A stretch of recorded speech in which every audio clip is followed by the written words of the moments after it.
So I think we can start now. We are 60 people connected. I think we have quorum.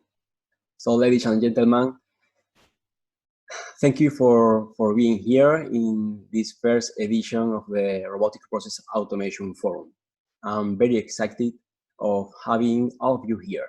Thank you, all of you, for attending. Let me start this opening talk giving a short introduction of RPA, its current state in industry and academia.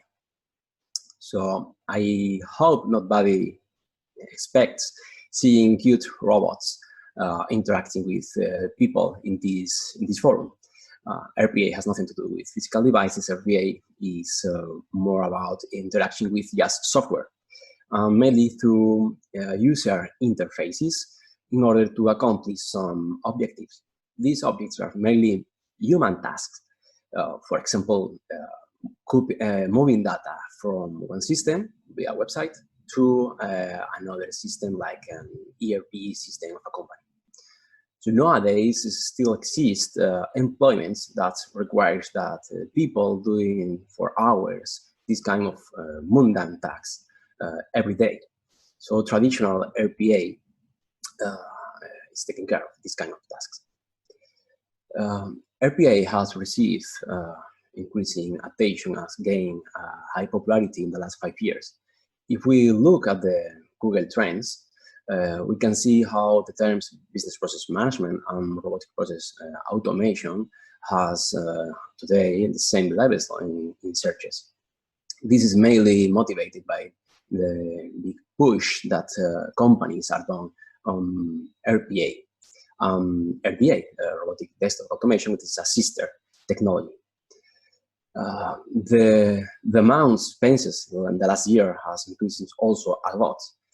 According to Gartner, in 2019, the received an explosion of 69%, which means that there were $1.4 billion in investment. In the keynote of today morning, it will be elaborated a bit more on the development of the technology. RPA has also gathered the attention of us, the academics. We are publishing more and more papers on RPA in conference journals, master theses, and so on. But months ago, it was a challenge. If we want to publish in RPA journal, it was not easy to pass the screening of the editors of the journals. I remember that I have been recommended sometimes to submit my manuscript instead of computer science journal to a manufacturing or hardware journal. Today, this is not a problem anymore. I think RPA is firmly recognized as a term in the area of computer science, information system, and business process management. So it's fair to say that RPA has already passed the hype, and now it has acquired a reasonable maturity level. Nonetheless, there still exists and keep appearing other terms like intelligent process automation or cognitive automation or hyper automation that are still be in the hype. In this forum that will be today, tomorrow, and on Friday, you will have the opportunity to hear interesting talk and discussion about these emergency terms. To organize this forum, I've been closely working together with a number of colleagues, co-chairs. We are well distributed around Europe, Ayo in Utrecht, Alexander in Contempor, and Nina in Contempor, and myself here in Sevilla. We have not met even once physically, but our Zoom meetings have been more than enough to fluidly organize this forum. So why not keep on going using Zoom for the forum? Regarding the technical contribution, we have received 45. We have received contribution from 45 authors, a bunch of German authors, but also from USA, Spain, Australia, Italy, and Finland. In total, we received 18 submissions, and we accepted 9 of them as full papers, and one additional more as a short paper due to the interesting contribution. So in numbers, it's most of half of the papers were accepted. This selection process will be impossible without the devoted and high-skilled program committee. We have been with 24 people that had to review 2 papers in mean. So that means that each submission has received 3 revisions in order to arise a decision of to accept or to reject. Thank you, all of you, program committee, for helping us on this selection process. At this time, I hope you already get accustomed to WOBA and to the agenda. As I said, the forum will be running in a period of 3 days. Today, the major component will be the keynote that will be just in 2 minutes after I finished my talk. And tomorrow we will have 2 research sessions with 5 papers each. And on Friday, we will have industrial demos.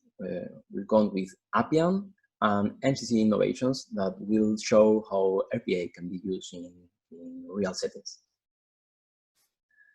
And last but not least, we will select a set of papers to invite them to extend their work for the special issue on robotic process automation for computers in industry.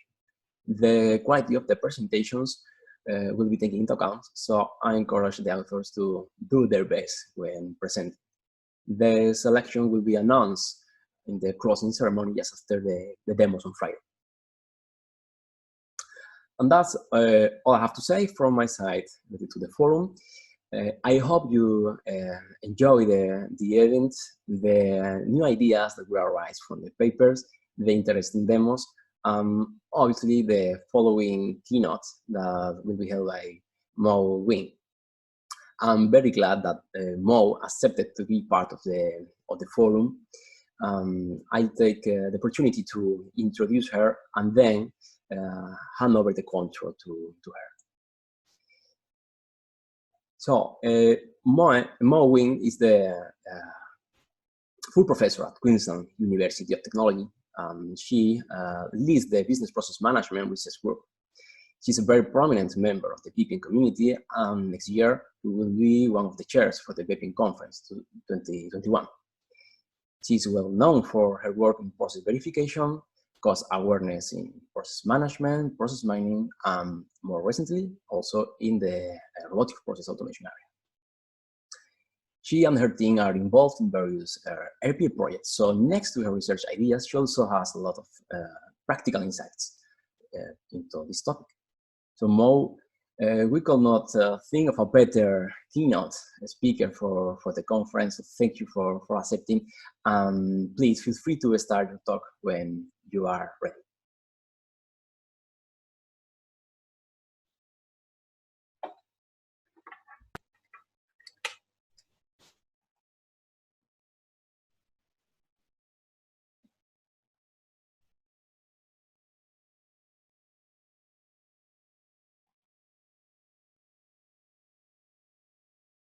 Thank you, Andrew. Can you see my screen now? Yeah. All right. Let me set everything up. Okay.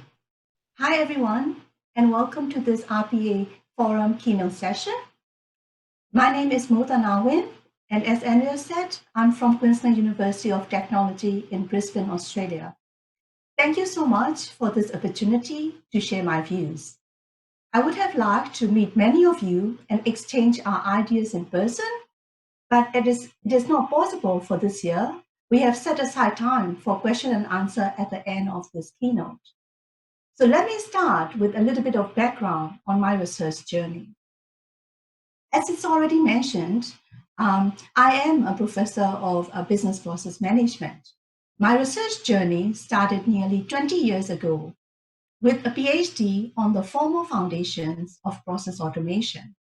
These days, most of my work focuses on process mining and in general, data-driven decision-making.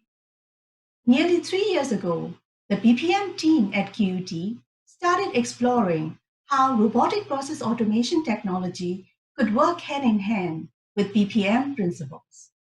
We joined forces with other colleagues, Professor Hayo Reyes, Professor Max Rollinger, and their teams, and together we leveraged the team's diverse background in process governance, process automation, and process mining to study this topic of RPA for process transformation. So I'll first like to acknowledge their contributions to what I will share with you in today's keynote.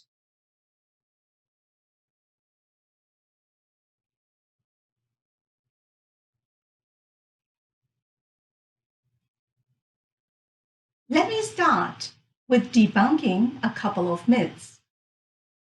Myth one is automation or substitution.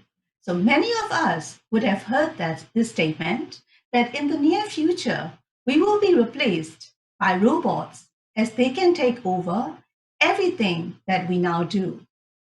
Although I'm all in favor of not having to do any work in the future, a more likely scenario is that I will be working hand in hand with robots as my digital colleagues. Some of what I do now can be completed more efficiently and effectively in an automated manner. Myth number two is that BPM is obsolete.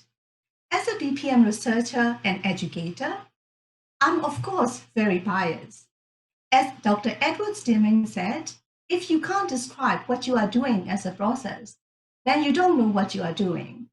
So before we can automate our processes using RPA technologies, we should first develop detailed models and improve these processes using BPM principles.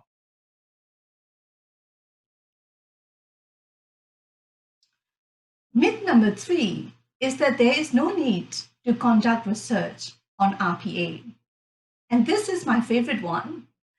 Until recently, not many scientific papers have been written about RPA, as it is seen as a vendor-pushed software technology. The thinking behind it is that we can just apply traditional software development approaches to its adoption within organizations. Unfortunately, this has not worked for many organizations. And where we have seen cases of organizations struggling to adopt enterprise-wide use of RPA after a successful pilot implementation. So we, as information system and BPM researchers, still have a role to play in bridging the knowledge gap on methods and techniques to support successful RPA adoption.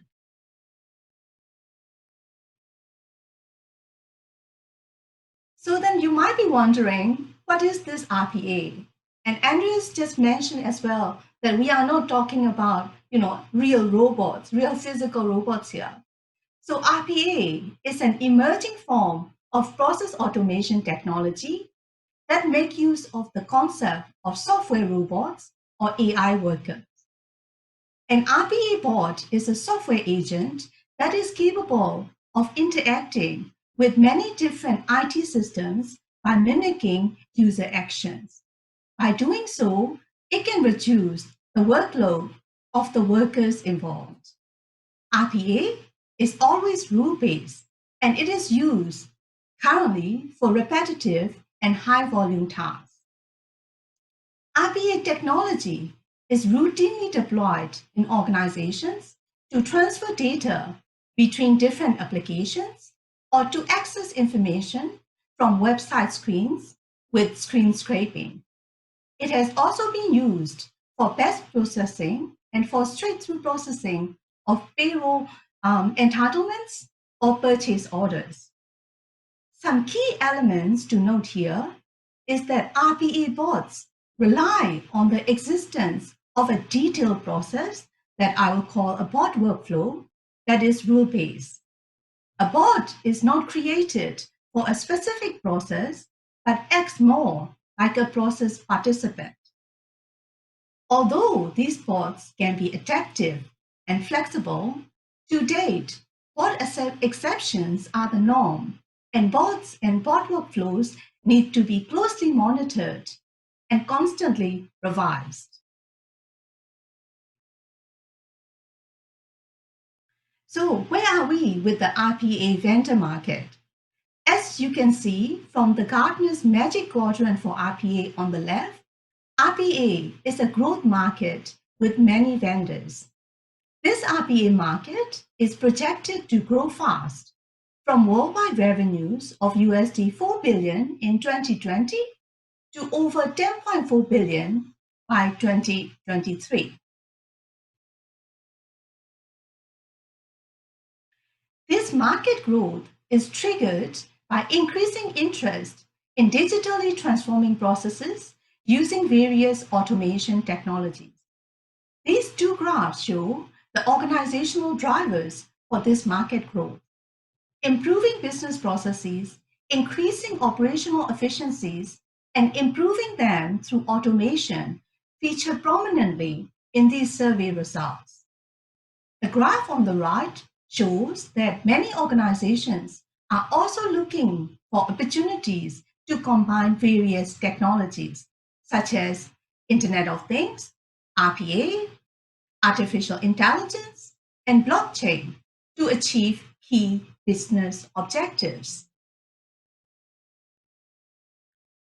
So, in this climate of growing RPA market and a growing demand and interest from organizations to adopt automation technologies, where do we stand as workers?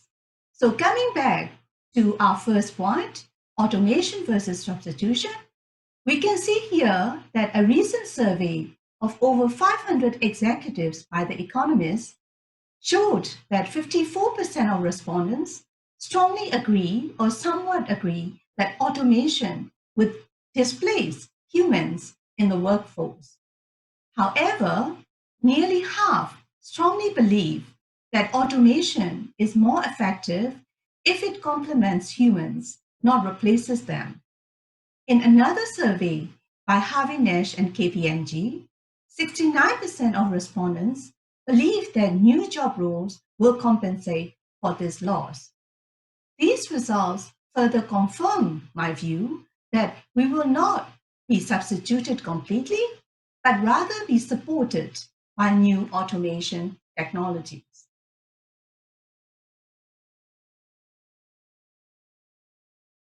In order to better understand the landscape of RPA research, our team conducted a detailed structured literature review on RPA in 2018. A set of themes were generated based on the synthesis of 125 papers that are either peer review or white papers on RPA. 3 themes focus on the managerial aspects of RPA, such as organizational readiness, RPA benefit realization, and RPA capabilities. The other 2 themes focus on the automation aspects of RPA, such as technology limitations and the methodologies to support RPA initiatives.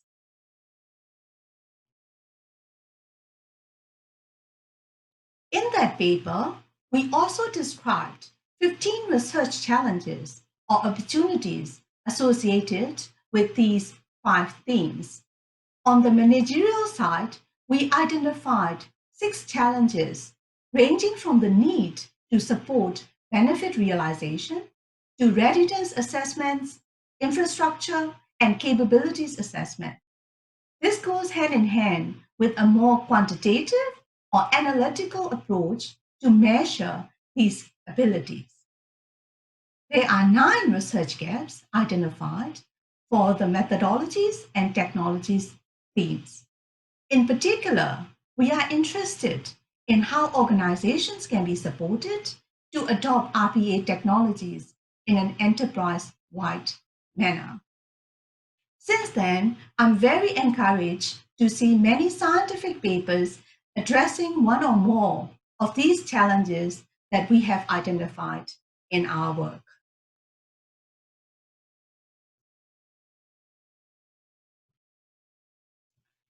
Let me take two of these challenges as exemplars for today's discussion. One of the managerial challenges was the need for readiness and maturity assessment frameworks. While vendor-specific guidelines do exist, there is limited literature to guide organizations to assist with these tasks. There is a need for new guidelines, methodologies, and tools to prepare organizations for effective RPA implementations. We also need to formally define opportunities, barriers, and find strategies to manage such digital workforce.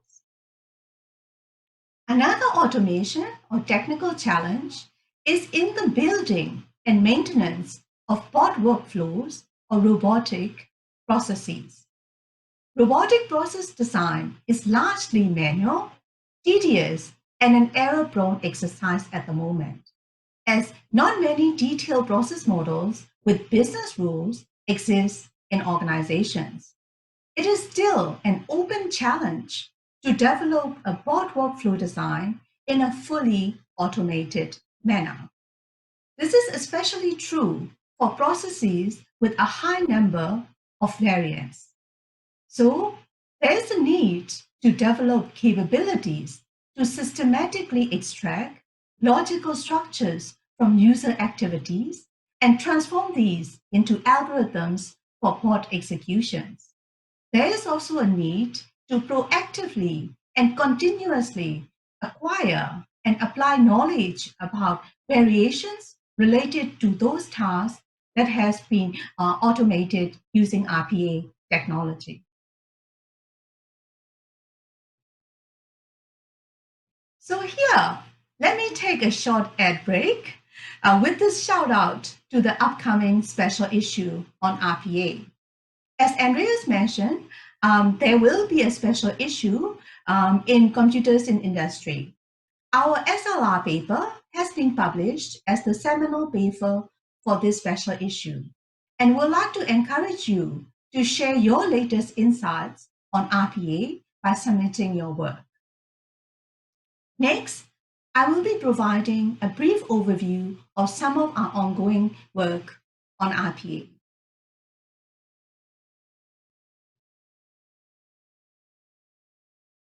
First, let me start in the area of RPA benefits realization. A recent publication by my colleagues studied the different types of benefits that could be derived from RPA implementations. They categorized them based on operational, managerial, strategic, or organizational benefits, and in different phases of the RPA adoption journey. This study found that RPA implementations can bring about both anticipated and unanticipated benefits during the different phases of the RPA adoption journey. We are currently continuing this work in the area of RPA governance models. This next work is in the area of robotic process mining. We looked at new insights that could be gained by combining process logs, the traditional event logs, with bot logs. We proposed a conceptual data model as our foundation for event correlation between these logs and proposed new measures and techniques to analyze these merged logs. We developed two performance measures, exception time impact and relative fails, to further look into bot exceptions. We implemented the bot log parsers and developed an open source process mining prototype. The results from this work could be used as a starting point for robotic process redesign.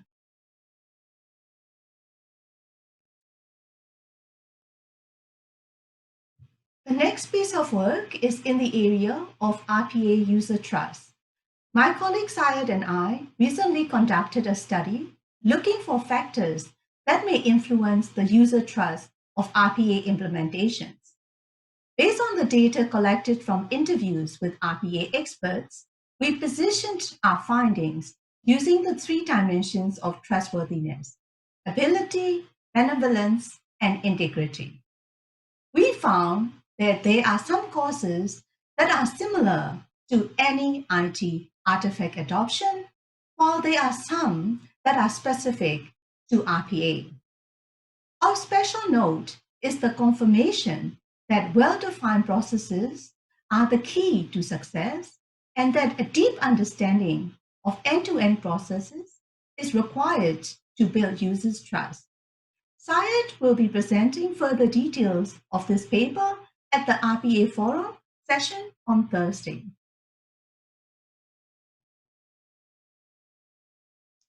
So, despite the existence of many RPA vendors and successful localized implementations, we still have uncertainty on how to effectively deploy RPA enterprise-wide.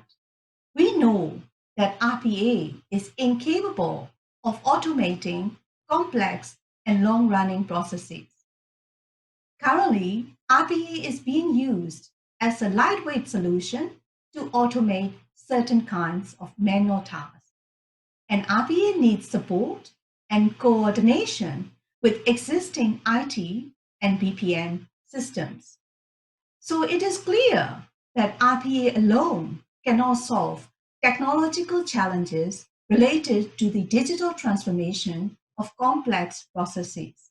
A process-oriented approach, and in particular, agile and flexible workflow support mechanisms, are still needed. We also know that there is a lack of unbiased guidance on RPA suitability assessment and process selection.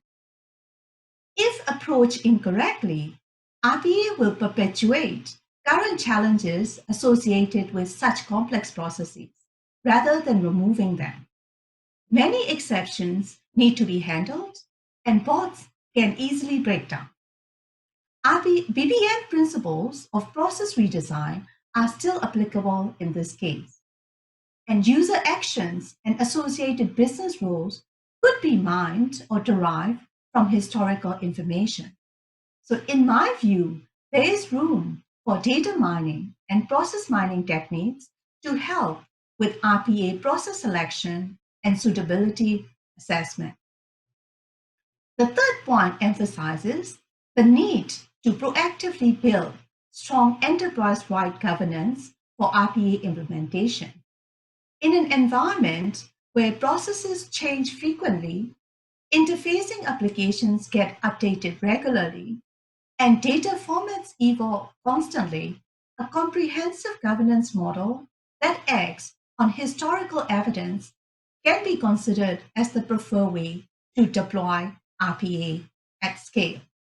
So we believe that scaling up from pilot projects requires strong RPA governance principles.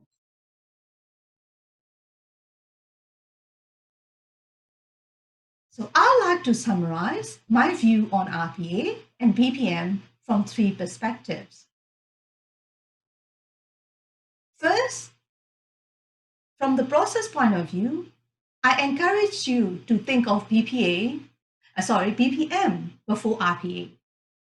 As the capabilities of RPA technology continues to grow, we will see more tasks within complex business processes being automated using RPA. In order to develop robust and intelligent bots, we first need to have a very good understanding of these complex processes, their many variances, and associated business roles. So utilizing BPM techniques first to model, analyze, and redesign the process before automating certain parts with RPA could be beneficial. The second perspective is looking at it from the people's viewpoint. RPA-enabled processes will still require us to take certain actions. So most of us is expected to see such bots complementing our work rather than replacing us entirely. So in the near future, we will be working together with other software agents or AI workers to complete the work. Finally, the third perspective comes from an organizational viewpoint. Enterprise-wide adoption of RPA requires much more than just a technology solution. We need to ensure that appropriate governance and trust models are developed and embedded to get the most out of RPA technology. I believe that we still have a lot to study about the interplay between BPM and RPA, and we, as IS and BPM researchers, can help bridge the knowledge gap on methods and techniques to support successful RPA adoption. So I'm very excited to hear more about your thoughts on these topics, and I look forward to upcoming presentations and demonstration at the RPA Forum and in the main conference. With that, I'd like to conclude my presentation, and thank you very much for your attention.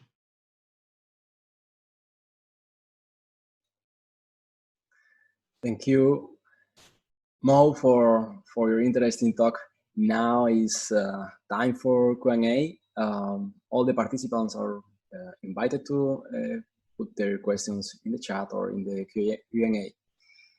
In the meanwhile, I want to ask you some first question. So it's a bit general one, but I was seeing in the last years, not the last years, last month, that people sometimes think that RPA can be seen as a technical debt. Like you required a process optimization at some point before. And my question is, what's your opinion about putting the process optimization in RPA before or after the initial deployment? So this is a question that is typically done.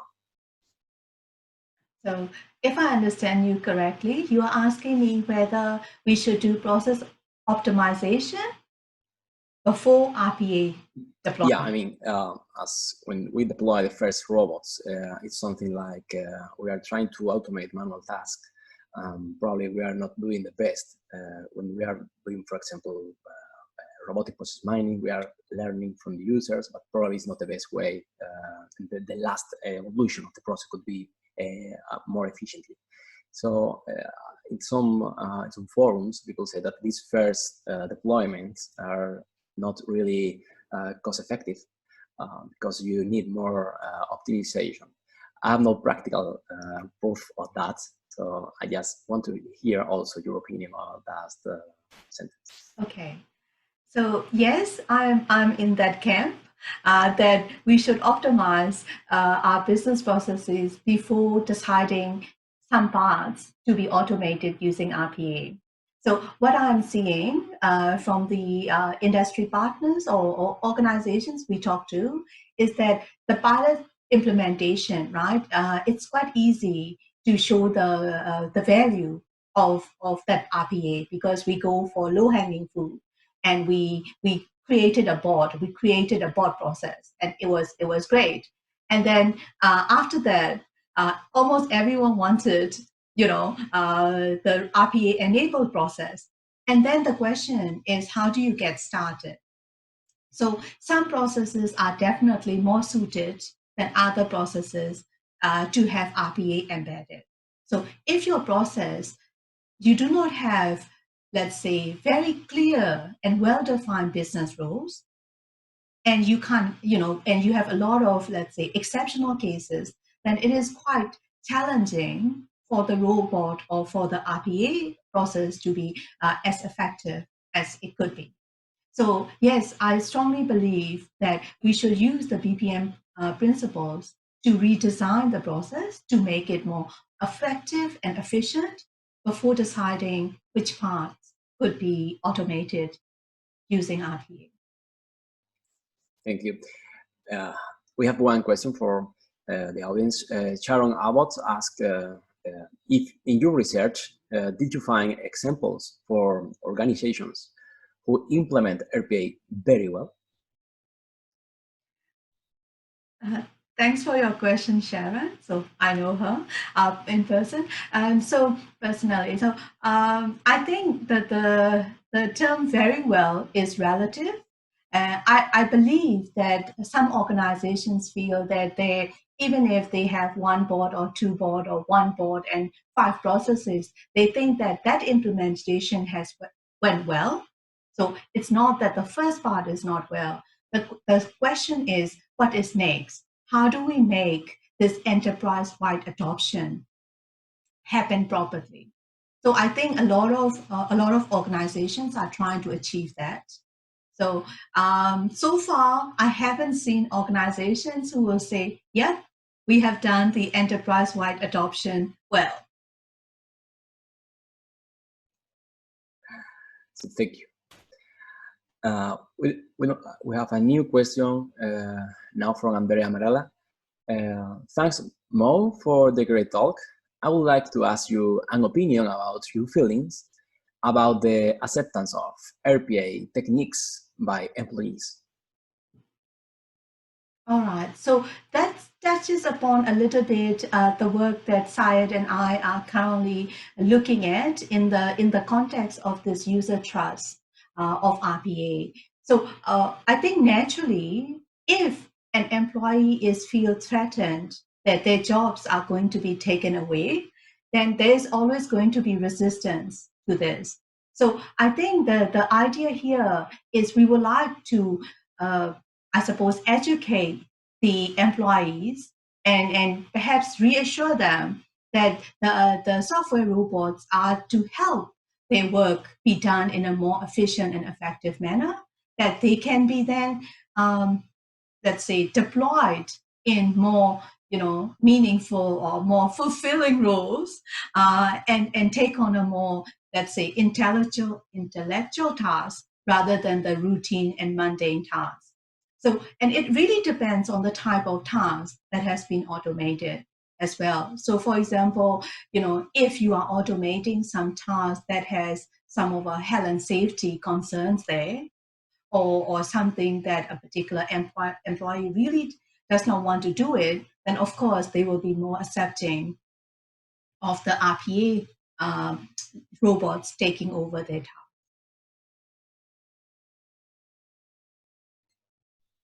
Thank you again.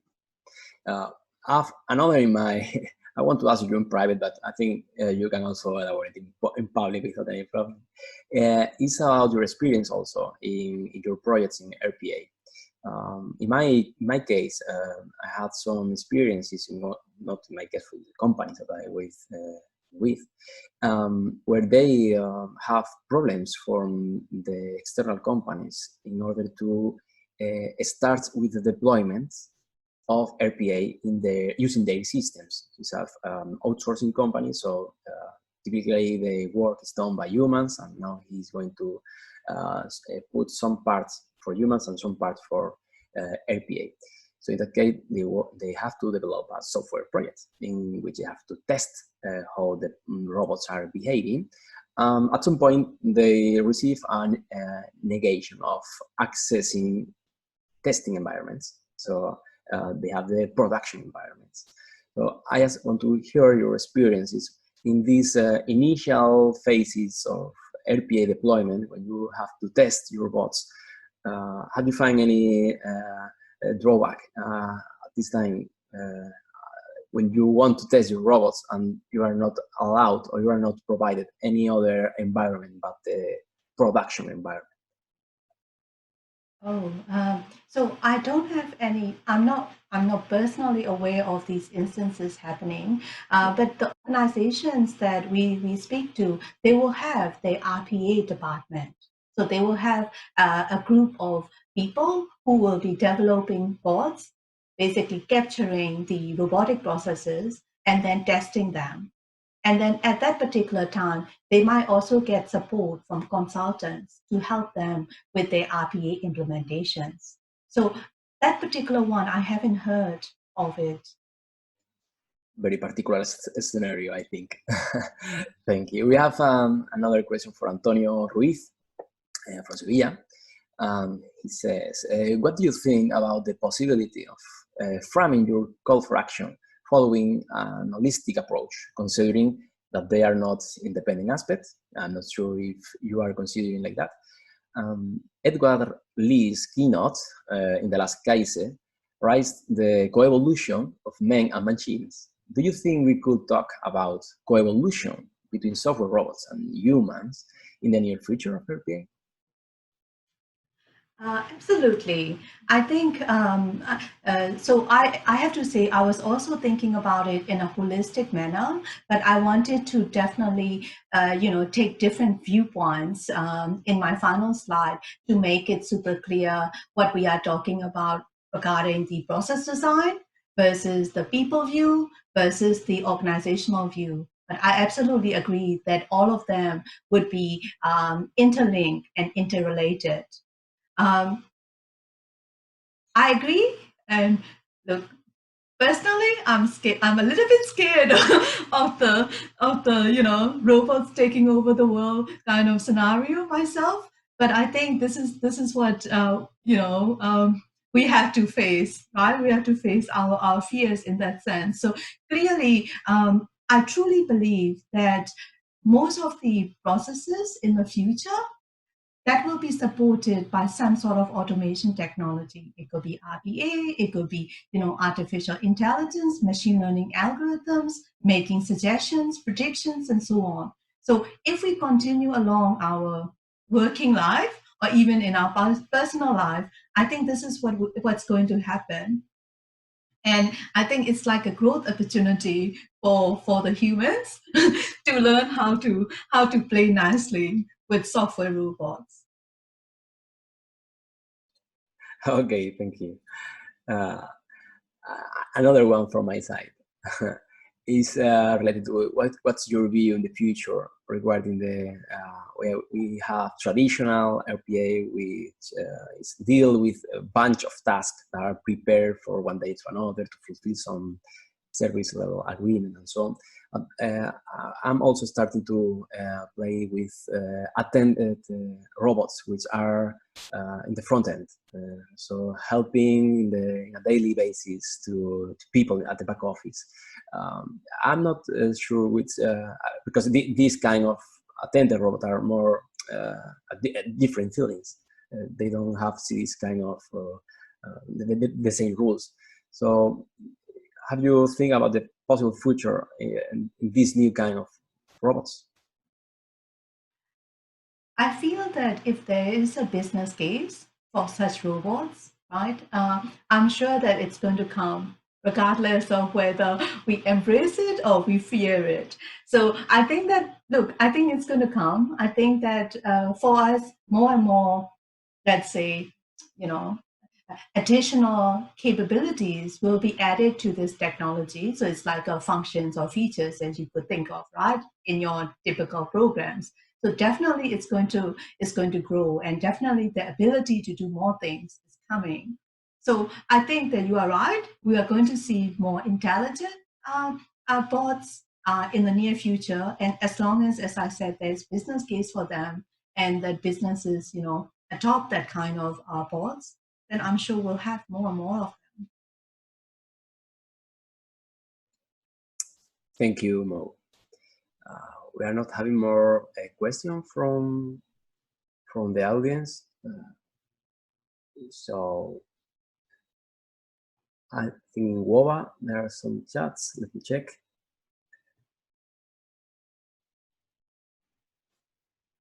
I can see in one question in the chat. Sorry. Do you think robot is going to take over the personal business like ironing? I would say yes, I hope so. But please let me know if you already know of robots that can do that, and marking student assignments or anything else that I really don't want to do. But look, my serious answer would be that that's not what RPA software agents are for.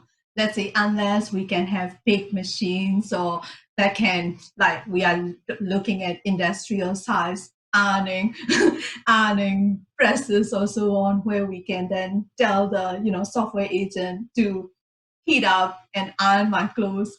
I don't think that that's what RPA is going in that manner. It is more the physical robots, hopefully, that can help us do the ironing, all the cleaning, all the cooking. So that would be nice.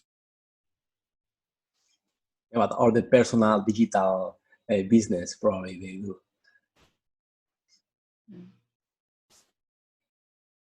So I think now it's not much. Could you see anything more about the questions? I don't think so. So no, I can't see it. So I think it's okay to conclude here. Thank you, Mo, for this fantastic keynote. We will see you again tomorrow in the session, and thank you all the people who have been attending the session. Of course, if you have any question, I think Mo will be from these days around here, so you can send personal message. See you then in the forum tomorrow in the research session first and second. I hope you enjoy the rest of the conference. Thank you. Thank you, Andreas. Thank you, everyone.